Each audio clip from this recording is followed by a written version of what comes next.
ஆண்டவருடைய பிள்ளைகளே, இயேசுவின் நாமத்தில் அன்புடன் வாழ்த்துகிறேன். நன்மையும் கிருபையும் நாள்தோறும் என்கிற இந்த விசேஷித்த நிகழ்ச்சியிலே நாம் எல்லாரும் சேர்ந்து ஆண்டவரை ஆராதிப்பது ஒரு மிகுந்த சந்தோஷம், ஒரு பெரிய ஆசீர்வாதம். எல்லாரும் சேர்ந்து இப்பொழுது நாம் ஒரு அருமையான பாடலை பாடி ஆண்டவரை துதித்து இப்பொழுது தேவனுடைய வார்த்தையை கேட்கப் போகிறோம். சேர்ந்து பாடி ஆண்டவரை துதிக்கலாம்.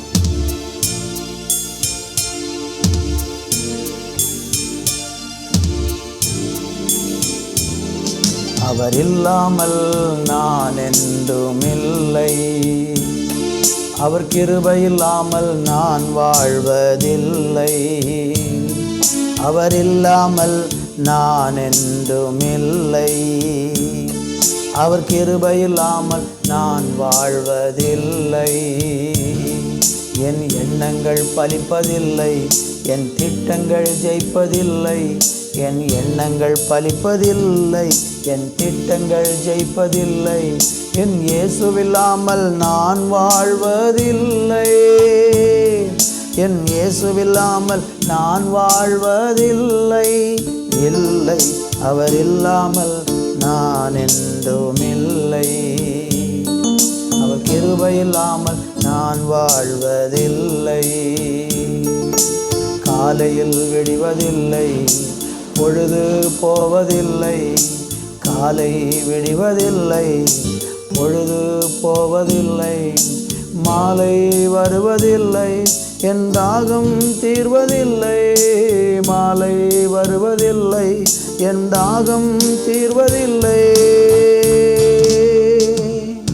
அவர் இல்லாமல் நான் என்றுமில்லை, கிருபை இல்லாமல் நான் வாழ்வதில்லை.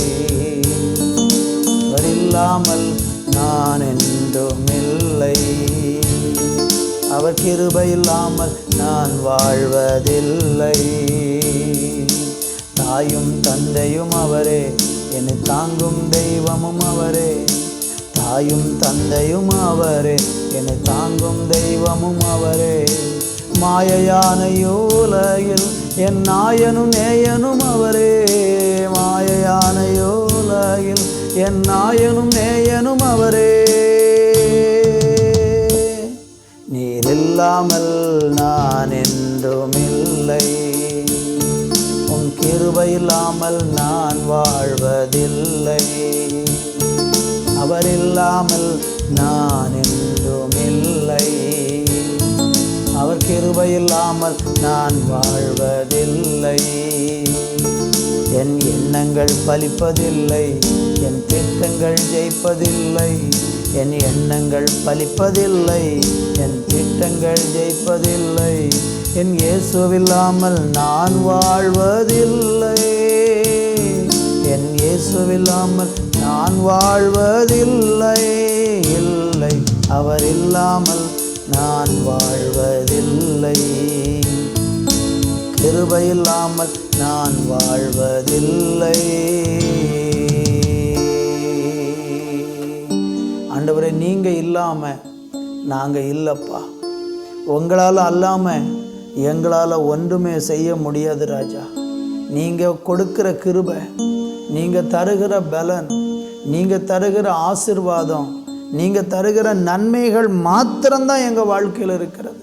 அதை தவிர வேறு ஒன்றும் இல்லை. எல்லாம் நீங்கள் கொடுத்துருக்கிறீங்க. உம்முடைய கரத்தில் எங்களை தாழ்த்துகிறோம்.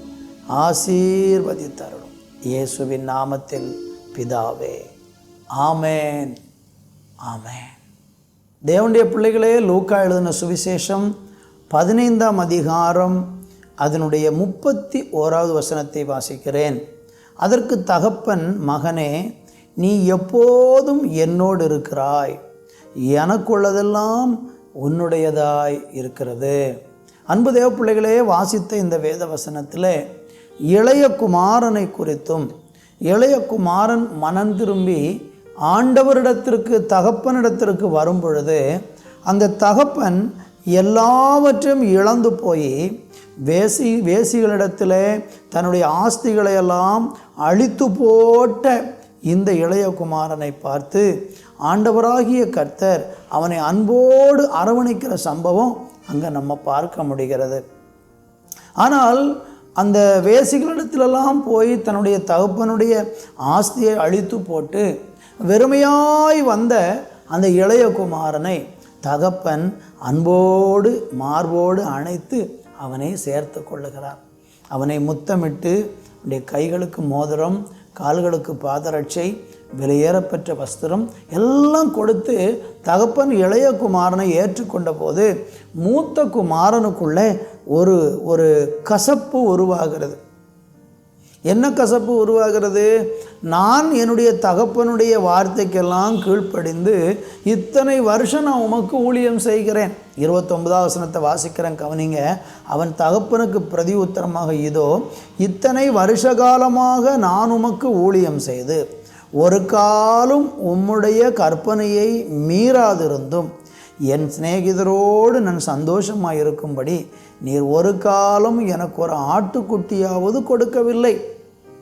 அடுத்த வசனம், வேசிகளிடத்தில் உம்முடைய ஆஸ்தியை அழித்து போட்ட உம்முடைய குமாரனாகிய இவன் வந்தவுடனே கொழுத்த கண்டை அவனுக்காக அடிப்பித்தீரே என்றான். கவனியுங்கள், மூத்த குமாரன் சொல்கிறாரு, நான் இத்தனை வருஷம் உங்களுக்கு உண்மையாக ஊழியம் செஞ்சு உங்கள் வழிகளில் நடந்து உங்கள் கற்பனையை விட்டு விலகாமல் இருக்கிறேன். ஆனால் எனக்கு ஒரு நாள் கூட என் நண்பர்களோட சந்தோஷப்படுறதுக்கு நீங்கள் ஒன்றுமே செய்யலை.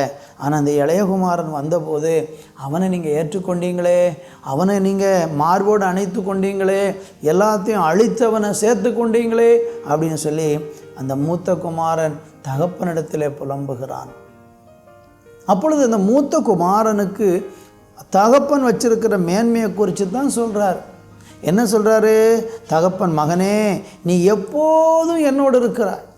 நீ என்னுடைய கட்டளைகளை என்னுடைய கற்பனைகளை கை கொண்டு என் வழியில் நடந்து என் சொல்படியெல்லாம் நீ கேட்கறதுனால ஒன்றை நான் எப்போதும் என்னோடு கூட வச்சிருக்கிறேன். அடுத்து சொல்கிறாரு, எனக்குள்ளதெல்லாம் உன்னுடையதாக இருக்கிறது என்று சொல்கிறார். அன்பு தேவ பிள்ளைகளே, இந்த நாட்களில் நீங்களும் நானும் ஆண்டவரை உத்தமமாக சேவித்து உண்மையாக அவரை நம்ம பின்பற்றி அவருக்கு கீழ்ப்படிஞ்சு நம்ம நடக்கும்போது ஆண்டவர் சொல்கிறாரு, மகனே, நீ எப்போது என் கூட இருக்கிறாய். என் வழியில் நடக்கிற என் பிள்ளையே, நீ எப்போது நீ என்னோடு இருக்கிறாய். எனக்கு உள்ளதெல்லாம் உனக்குத்தான் அப்படிங்கிறார். அன்பு கர்த்தருடைய பிள்ளைகளே, இந்த நாட்களில் ஒருவேளை இந்த மூத்த மகனை போல் உங்களுக்குள்ளே தோணலாம், அவங்களுக்கு அது இருக்குது இது இருக்குது, கடவுள் அவங்களுக்கு எல்லாம் கொடுத்துருக்காரு, எனக்கு மட்டும் ஒன்றுமே கொடுக்கல அப்படி சொல்லி உங்கள் உள்ளத்துக்குள்ளே அப்படி ஒரு எண்ணம் இந்த நாட்களில் வந்து ஒரு முறுமுறுப்போடு நீங்கள் நான் ஆசீர்வதிக்கவே படலைன்னு சொல்லி உங்களை குறித்து குறைவாக எண்ணிக்கொண்டிருக்கிறீங்களா? இன்னைக்கு கர்த்தர் உங்களை பார்த்து சொல்கிறாரு, ஆண்டவரோடு கூட நீங்கள் இருக்கிறதுனால அவருக்கு எல்லாம் உங்களுக்கு தான் சொந்தம். அவருக்குரியது எல்லாம் உங்களுக்கு தான் சொந்தம். நாம் அதை சுதந்திரித்துக் கொள்வதற்கு, உரிமை கோரி கேட்டு பெற்றுக்கொள்வதற்கு கடமைப்பட்டிருக்கிறோம். அதனால் ஆண்டவர்கிட்ட கேளுங்க, ஆண்டவரே, எனக்குரியது எனக்கு சொந்தமானது அதையெல்லாம் எனக்கு கொடுங்கன்னு சொல்லி அந்த சுதந்திரத்தை நீங்கள் பெற்றுக்கொள்ளுங்க. அதனால் ஆண்டவர் உங்களை வெறுமையாக விட மாட்டார். நீங்கள் உத்தமமாக ஆண்டவரை சேவிச்சிங்கன்னா, உண்மையாக ஊழியம் செஞ்சீங்கன்னா, உண்மையாக கர்த்தருடைய கட்டளையை மீறாமல் அவருடைய வழியில் நானும் நீங்களும் நடந்தால் நமக்காக ஒரு பெரிய பொக்கிஷத்தை தேவன் ஆயத்தப்படுத்தி வச்சிருக்கிறார். ஒருவேளை இன்றைக்கி அது வெளிப்படையாக உங்களுக்கு தெரியாவிட்டாலும் கூட ஒரு நாள் கட்டாயம் ஆண்டவர் அதை உங்களுக்கு வெளியரங்கமாக கொடுத்து உங்களை கனப்படுத்துவார். இன்றைக்கி குறைவு அனுபவிக்கிறீங்களா? இன்றைக்கி வெறுமை அனுபவிக்கிறீங்களா? இன்றைக்கி ஒருவேளை தரித்திரத்தில் இருக்கிறீங்களா? அல்லது இன்றைக்கி ஒருவேளை வியாதியில் இருக்கிறீங்களா? நமக்காகத்தான் ஆண்டவர் சுகத்தை சம்பாதிச்சு வச்சுருக்கிறாரு. நமக்கு தான் ஆஸ்திகளை சம்பாதிச்சு வச்சுருக்கிறாரு. நமக்கு தான் ஆசீர்வாதங்களை தேவன் சம்பாதிச்சு வச்சுருக்கிறாரு. அது எல்லாம் உங்களுக்கு தான் சொந்தம், நமக்கு தான் சொந்தம். நாம் அதை பெற்றுக்கொள்வோம். நாம் அதை தேவனிடத்திலிருந்து வாங்க போகிறோம். சீக்கிரத்தில் கர்த்தர் அதை கொடுத்து உங்களை கனப்படுத்த போகிறாரு. சோர்ந்து போக வேண்டாம். நம்பிக்கையோடு கூட தேவனை தொடர்ந்து பின்பற்றுவோம். கர்த்தர் நம்மை ஆசீர்வதிப்பார். ஜெபிப்போம். நல்ல பிதாவே, ஆண்டவரே, நீங்கள் சொன்னது போல ஆமென், நாங்கள் எப்போதும் உங்கள் கூட இருக்கிறோம். ஆண்டவரே, உமக்குரியதெல்லாம் எங்களுக்கு சொந்தம். இந்த நம்பிக்கை எங்களுக்குள்ளே இருக்கட்டும். நாங்கள் அதை சுதந்திரிக்கிற கிருபை எங்களுக்கு கொடுங்க. எங்கள் முறுமுறுப்புகளை மாற்றுங்க. ஆண்டவரே, நீங்கள் எங்களுக்கு எல்லாம் தருவதற்கு ஆயத்தமாக இருக்கிறீங்க. சீக்கிரத்தில் அந்த நன்மைகளை நாங்கள் சுதந்திரிக்க போகிறதற்காய் நன்றி. இயேசுவின் நாமத்தில் பிதாவே, ஆமேன், ஆமேன்.